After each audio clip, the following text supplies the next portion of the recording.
Ta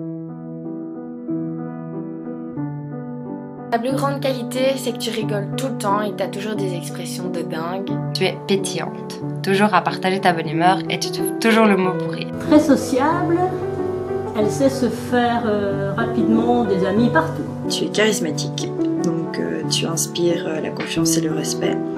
Juliette est très sensible et très souriante. On m'a souvent dit qu'elle me ressemble et j'en suis très heureuse. C'est une fille vraiment généreuse, pleine de vie. Juliette, toujours motivée pour quoi que ce soit, elle nous suivra toujours dans n'importe quel endroit. Elle est autant prête à faire la fête qu'être là pour nous écouter ou nous donner des bons conseils. Ta plus grande qualité, c'est que tu aimes faire plaisir aux gens et particulièrement en offrant tout le temps des cadeaux. Spontanée et généreuse. Ta plus grande qualité, c'est ta générosité. Tu comptes jamais avec tes amis et que si un jour on est dans le problème, tu es là. Juliette m'appelle souvent pour prendre de mes nouvelles, étant donné que je vis seule. Elle est très attentive et me donne beaucoup de courage et termine avec beaucoup de bisous. Persévérante, elle a enchaîné plusieurs emplois pour financer son projet de voyage en Californie. Ton principal défaut pour moi serait peut-être ton manque de ponctualité. Il t'arrive un peu trop souvent d'être en retard à cause de tes régulières pannes d'oreiller. Que tu es spontanée, donc que parfois tu agis sans réfléchir. T'as une peau de rousse. Le fait que tu sois maladroite, je sais qu'avec toi je dois toujours faire attention, qu'il peut toujours t'arriver quelque chose quand t'as quelque chose en main. Ton plus grand défaut, c'est que tu es la personne la plus désordonnée que je connaisse. Un défaut, c'est que tu as une manie de tout le temps mettre tes cheveux derrière ton oreille. Et ça, c'est horrible, il faut arrêter. Moi, si je peux juste dire un truc, c'est qu'elle n'ose pas souvent dire aux gens quand quelque chose la dérange parce qu'elle a peur de la blesser l'autre ou que ça fasse des disputes pour rien, vu que c'est une fille assez simple. Donc parfois, elle dit pas vraiment ce qu'elle pense. Juliette n'est pas très ponctuelle, donc elle n'est pas toujours à l'heure, mais un chouïa, quoi. Un tout petit peu. Mais elle viendra à tous les rendez-vous. Voilà. Mais pas toujours à l'heure.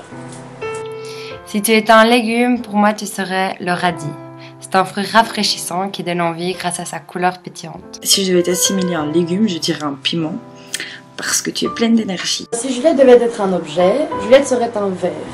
Oui, parce qu'un verre, donc déjà, se réunir toujours autour d'un verre, c'est toujours chouette, et elle est toujours partante. Et puis de deux, un verre, ça se remplit comme elle, des fois, quand il y a des problèmes, elle encaisse sans rien dire.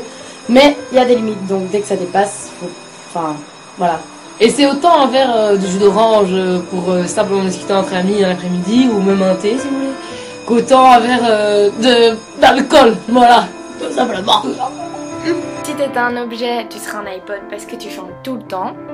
Je te verrais comme une boussole, car tu aimes partir à l'aventure et découvrir plein de choses et tu adores aussi voyager.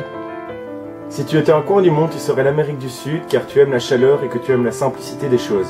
Si je devais te décrire en un mot, je dirais l'été indien, parce que tu arrives toujours avec le sourire et tu arrives à remonter le moral comme un petit rayon de soleil. La phrase qui te va le mieux, c'est « je ne sais pas quoi mettre ». Je pense que je l'ai déjà entendu un bon nombre de fois avant de sortir. Si tu étais un phénomène naturel, je te verrais bien comme un arc-en-ciel.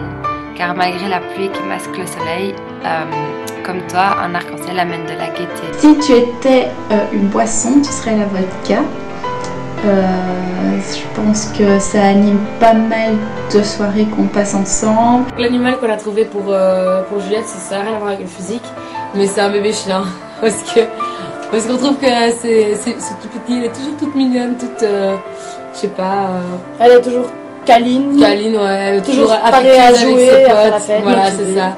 Et ouais, je sais pas, c'est un petit bébé chien. Une très bonne vivante. Moi, j'ai besoin de Juliette dans ma vie, tout simplement.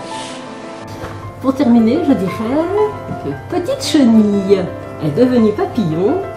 Tu es aujourd'hui ma plus belle création. À quoi bon vouloir devenir quelqu'un d'autre? Si nous sommes devenus nous-mêmes, c'est que les choix n'étaient pas si mauvais.